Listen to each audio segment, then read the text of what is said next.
Hello guys, आप सबका मेरे यूट्यूब चैनल बीएड एजुकेशन में हार्दिक अभिनंदन है। आप सबको मेरा प्यार भरा नमस्कार। आज का हमारा टॉपिक है दर्शन की परिभाषा एवं अर्थ, definition and meaning of philosophy. कि दर्शन कि हमें दर्शन शब्द के अर्थ को वास्तव में गहराई से भरपूर है ये दर्शन शब्द, क्योंकि इसका प्रयोग है वो अनेक अर्थों में किया जाता है। दर्शन शब्द के अर्थ को समझने के लिए उसके शाब्दिक, उसके व्यापक और उसके विशिष्ट अर्थ को समझना जरूरी है, और उसके पश्चात विद्वानों के कुछ विचार हैं उनको भी समझना आवश्यक है, जिसके द्वारा हम दर्शन शब्द की परिभाषा, उसके अर्थ के महत्व को समझ सकते हैं। यानी दर्शन जो शब्द है ये भारतीय शब्द है, जिसका पाश्चात्य पर्यायवाची शब्द फिलॉसफी कहा जाता है। शब्द व्युत्पत्ति की दृष्टि से दर्शन शब्द संस्कृत भाषा की दृश्य धातु, जिसका सामान्य अर्थ है देखना, के कारण अर्थ में लुट प्रत्यय अन लगाकर बना है। इसका अर्थ है जिसके द्वारा देखा जाए। दर्शते अनेन इति दर्शनम। देखने से अर्थ आँख द्वारा देख लेने से लेते हैं, किंतु यह देखना स्थूल नेत्रों से भी हो सकता है और सूक्ष्म नेत्रों से भी हो सकता है। सूक्ष्म नेत्र इसे दिव्य चक्षु भी कहा गया है, और सूक्ष्म नेत्रों से आध्यात्मिक ज्ञान की प्राप्ति होती है। इस प्रकार दर्शन शब्द का प्रयोग स्थूल और सूक्ष्म, भौतिक और आध्यात्मिक दोनों अर्थों में किया जा सकता है। यानी दर्शन का संबंध ज्ञान से है और दर्शन ज्ञान को व्यक्त करता है। दर्शन शब्द अंग्रेजी की शब्द फिलॉसफी का शाब्दिक अर्थ है। फिलॉसफी दो ग्रीक शब्द की उत्पत्ति है, वो ग्रीक भाषा के दो शब्दों से बना है, फिलोस और सोफिया से। फिलोस का अर्थ है प्रेम या अनुराग, और सोफिया का अर्थ है विद्या या ज्ञान। कि इस प्रकार जो फिलॉसफी शब्द का अर्थ हुआ वो ज्ञान के प्रति अनुराग, लव ऑफ विजडम। कि फिलॉसफी शब्द की उत्पत्ति के आधार पर ज्ञान की खोज करने और उसके वास्तविक स्वरूप को समझने की कला को दर्शन कहते हैं। प्रसिद्ध दार्शनिक प्लेटो ने दर्शन को इस प्रकार परिभाषित किया है। उन्होंने कहा है कि वास्तव में दार्शनिक वही कहा जा सकता है जिसकी हर प्रकार के ज्ञान के प्रति रुचि हो, और जो सीखने के लिए उत्सुक रहे, तथा जो ज्ञान से कभी संतुष्ट ना हो। कि he who has a taste for every sort of knowledge and who is curious to learn and is never satisfied may be justly termed as a philosopher। कि दार्शनिक वही है जो हर प्रकार का ज्ञान प्राप्त करने के लिए सदैव उत्सुक रहे, हमेशा उत्सुक रहे, परंतु उसकी ज्ञान पिपासा कभी शांत ना हो। कि वो कुछ और नया सीखने के लिए, यानी एक ज्ञान प्राप्त करने के पश्चात वह और ज्ञान प्राप्त करना चाहता है और सदा ज्ञान की खोज में लगा रहे। प्लेटो के शब्दों में वह आंशिक ज्ञान का प्रेमी ही नहीं, समूचे ज्ञान का प्रेमी होता है। कि he is lover not a part of wisdom but of the whole. दर्शन का विशिष्ट अर्थ। विशिष्ट अर्थ उस अमूर्त चिंतन से है।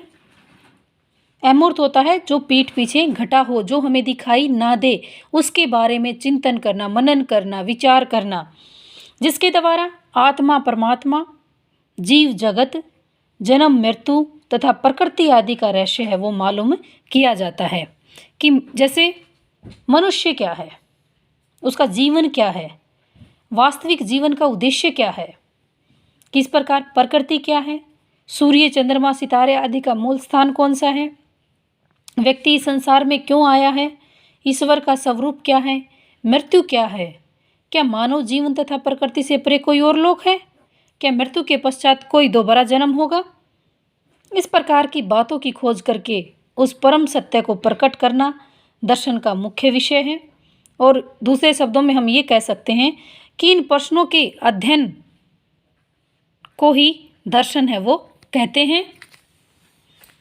चूंकि ये सभी बातें गूढ़ हैं, इसलिए इनके विषय में चिंतन तथा मनन करना, सत्य के वास्तविक स्वरूप को समझना, साधारण अथवा सामान्य बुद्धि वाले व्यक्तियों की क्षमता से परे की बात है। यह कार्य महान व्यक्तियों का है, यानी महान विद्वानों का है, दार्शनिकों का है। एडिसन तथा उसके साथियों ने कहा है कि दर्शन का विशिष्ट रूप स्पष्ट करते हुए उन्होंने लिखा कि दर्शन ऐसी जटिल समस्याओं का कठिन, अनुशासित एवं सावधानी के साथ किया हुआ विश्लेषण है, जिसका मनुष्य ने कभी भी अनुभव है वो किया हो।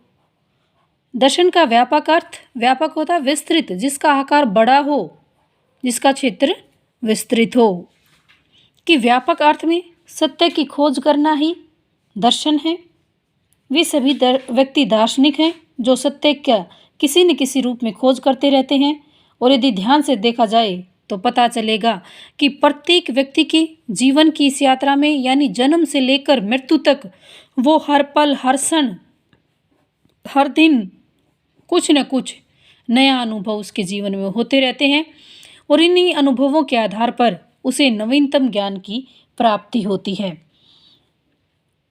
यही नहीं, उसे हर समय ये जानने की इच्छा बनी रहती है कि अच्छे व बुरे, उचित तथा अनुचित, सच्चे तथा झूठे, न्याय अथवा अन्याय, सुंदर व क्रूप में क्या अंतर है। जैसे जैसे किसी व्यक्ति को नए नए अनुभव होते जाते हैं, वैसे वैसे उसके मस्तिष्क में क्या, क्यों, कैसे, कब आदि प्रश्न उठते रहते हैं। फलस्वरूप वह सत्य की खोज करने के लिए अपनी सभी सामाजिक शक्तियों को जुटा देता है। इस प्रकार हम देखते हैं कि प्रत्येक व्यक्ति किसी न किसी सत्य की खोज में लगा रहता है। यानी प्रत्येक व्यक्ति किसी न किसी चीज़ के बारे में, उसके जीवन से संबंधित या अन्य किसी पक्ष पर वो हर पल, हर क्षण है वो सोचता रहता है, समस्याओं का समाधान है वो खोजता रहता है। इसलिए व्यापक रूप से कि अगर हम बात करते हैं तो इसमें शोपेनहावर ने भी कहा है कि संसार का प्रत्येक व्यक्ति है वह जन्मजात दार्शनिक है। Every man is a born metaphysician. यानी प्रत्येक व्यक्ति संसार का वो व्यक्ति जन्मजात दार्शनिक है। अतः दूसरे शब्दों में हम ये कह सकते हैं कि समस्याओं का चिंतन ही दर्शन है। जो शाश्वत समस्याओं का चिंतन करता है, यानी जो इन समस्याओं पर चिंतन करता है, वे दार्शनिक हैं। इस प्रकार दर्शन का संबंध मानव जीवन में चिंतन,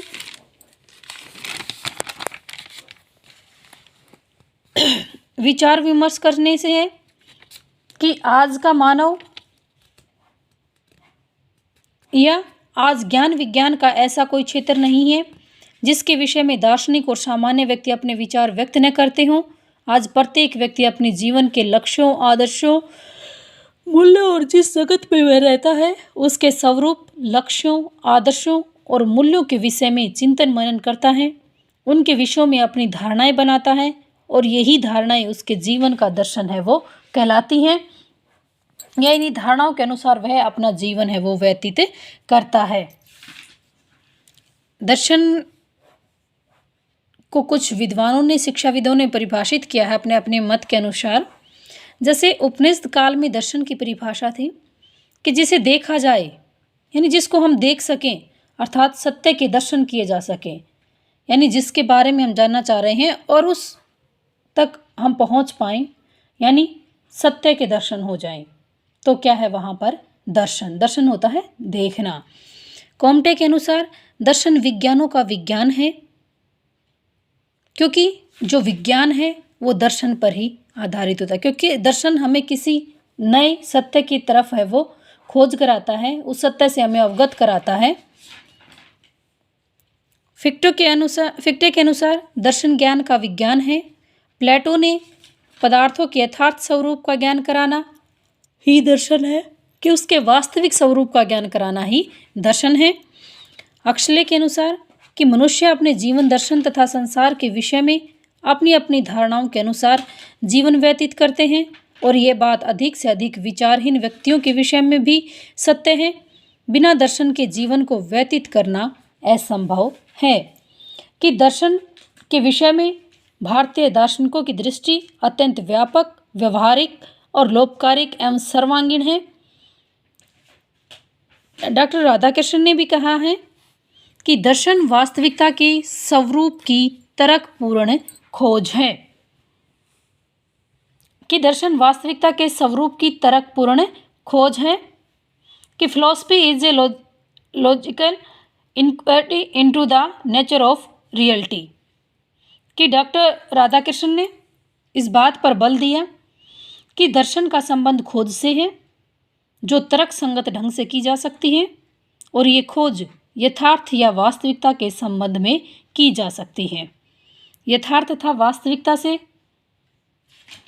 डॉक्टर राधाकृष्णन का अभिप्राय था कि जीवन और जगत के संबंध में उठने वाले विभिन्न प्रश्नों तथा उनके सत्य उत्तरों की खोज से, जिसके आधार पर व्यक्ति अपने लिए आजीवन मूल्यों का निर्धारण करता है, उसके अनुसार अपने जीवन को जीता है। अतः निष्कर्ष रूप में हम कह सकते हैं कि दर्शन ज्ञान की वह शाखा है जिसमें संपूर्ण ब्रह्मांड एवं मानव के वास्तविक स्वरूप, सृष्टि सृष्टा, आत्मा परमात्मा, जीव जगत, ज्ञान अज्ञान, ज्ञान प्राप्त करने के साधन और मनुष्य के करणीय और अकरणीय कर्मों का तार्किक विवेचन किया जाता है, जिसको दर्शन का नाम दिया जाता है। Thank you guys. प्लीज़ मेरे चैनल को लाइक करना, शेयर करना व सब्सक्राइब करना, अच्छे अच्छे कमेंट करना। एक बार मैं फिर से दिखा देती हूँ कि ताकि आप इसको आसानी से पढ़ सकें, समझ सकें।